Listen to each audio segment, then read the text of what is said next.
Hello Internet, I am the hero of Julios once again with another episode of the Saltmarsh vlog. And in today's episode, we're going to be going over some interesting things that happened in today's episode. So, during the session, my players did a couple things at town. They met the Unspoken. I believe his name is Keleton? Hang on, I gotta look it up again. Oh, I wasn't too far off. His name is Keledek, the Unspoken. They talked to him briefly and learned the nature of the Mariner's armor, which not anyone in the party can actually wear now because, well, the Paladin, I guess, could wear it. But enough about that. They met with the council and were given the information. They also met the final member of the council, and now with the full council at their back, they have been tasked with investigating the smuggling that's going on. Those opposed, Gallon Prime Water. Not a big fan of it.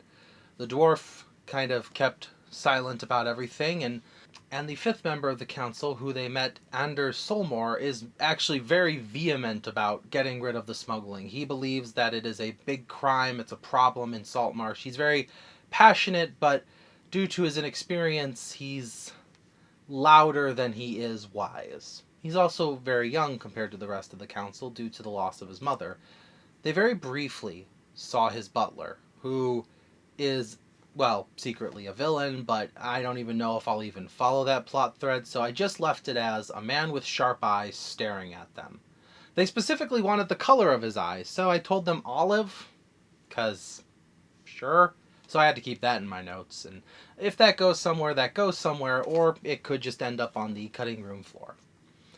Regardless, they set out, they waited, and eventually the ship came, flashed a couple lights, and the players made their decisions. The ferry bard turned invisible and flew out to the ship. The paladin, the monk, and the sorcerer, using caps of water breathing or the water breathing spell provided by the druid, all took underneath the ocean waves, and they're kind of just waiting underwater for the ship to come. When the ship arrived, the druid decided, I'm going to cast Water Walk on myself and just book it towards the ship. At this point, I don't even know what to tell this guy. He has had so many times to not die and has chosen every single time, I want to just bolt towards someone. So, the ship's wizard, seeing this elf just kind of, the get out run towards the ship, he casts a firebolt at his feet and said, that's as far as you go. And the elf went, oh, hi. And they went, hi. And he goes, what you guys doing? And they went, why don't you get on the ship and we'll talk about it. They spoke amongst themselves in Dwarvish to try and see what they were going to do. They're going to sell him as a slave on the black market. He goes, I don't want to get on the ship. And that's when the fighting started, because they were like, we're not going to just discuss this with you. It's like 6 of us and 1 of you. So, unfortunately, the druid went down very quickly in combat. Fortunately, the paladin was able to swim close enough and slap him for a lay on hands of 1 HP just to keep him alive. So they're fighting and they're fighting and they're fighting and they're fighting, and wouldn't you know it, the ferry bard floating above the deck takes enough damage to come hurtling down to the ground. Now, dropping at 0 HP puts you on death saves. Falling deals damage. Therefore, the fairy bard started their death saves with 1 fail. So, his character, she knows that this is how it is. And she's like, don't worry about me, don't worry about my character, don't worry about Bean, just go on, fight without me, and I'll, roll my death saves. Rolls a success. Absolutely fine. So the fight keeps going on, and that's when they defeat the mage, they defeat the first mate. The captain has been afflicted by the enemy's abound spell, so he's kind of just shooting his crossbow at everything that moves. And that's when the bosun of the crew comes walking onto deck. He's got a hammer in one hand, he's got his hook hand in the other, and with him the three lizard folk who, the lizard folk on this ship, for those of you who read the module, they're not actually participants in this fight. They kind of just come out to see what's going on. But of course, the context of it makes it look like it's 4 more enemies to fight. The monk strikes the bosun. But first, the bosun... Sorry, I should rewind. The bosun looks at the monk, who is the only crew member, who is the only party member on the boat aside from the fairy who is dying, and says, "Better tell everybody else to stand down. I'm a lot closer to that fairy than you are." What does the sorcerer do all the way over there in the ocean? Hurls a fire at him. Not a fireball, but what's the attack? I just had it. Chromatic orb. Fire element. Hits him. He responds by throwing the hammer at the fairy bard. Lands a hit, and now the fairy is at 2 fails. In hindsight, I could have made that miss. I could have had it miss. As a DM, I have that power. I have the power to make misses hit and the power to make hits miss. I could have changed the fate. But what does the monk do? The monk does not stabilize the fairy. The monk does not put a healing potion in the fairy's mouth. The monk finishes off the bosun, hitting him with non-lethal damage.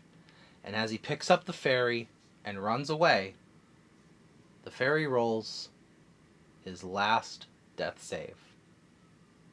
And his player rolls a 4. And everybody's like, "Oh my gosh." And she goes, "Yeah, Bean's dead."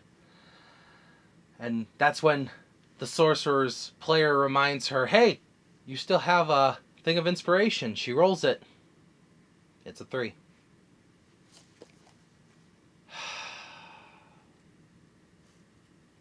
So, long story short, this was my first player death, and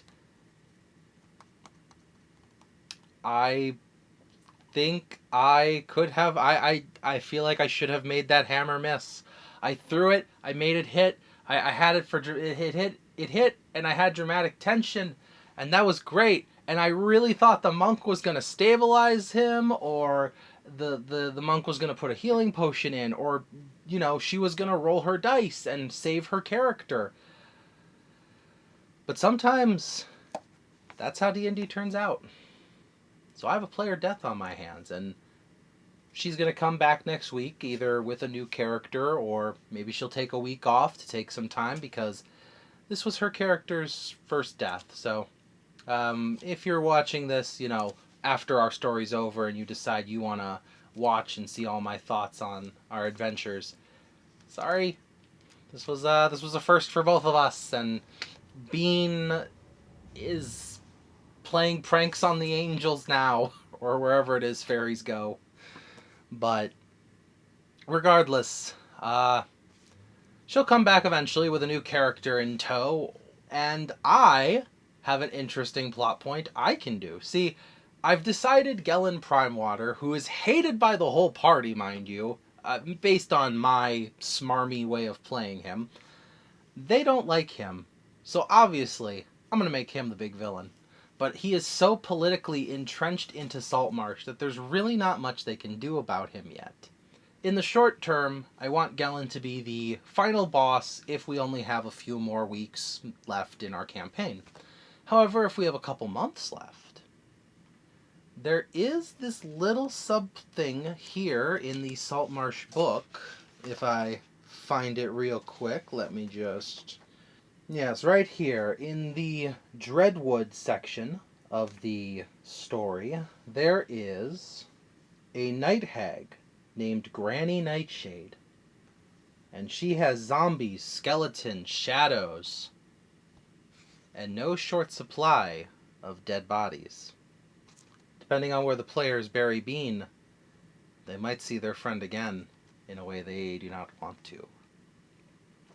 But that's a villainous plot for a future day, if we even come to that. For now, Gellin Primewater and his smuggling ring is now the bane of the player party. They don't know for sure, but they definitely suspect Gellin, and they are right to do so. So let's see if they are going to bounce back from the loss of their fairy bard, and we'll see how that all goes. But as always, thank you for watching, and I will see you in the next video.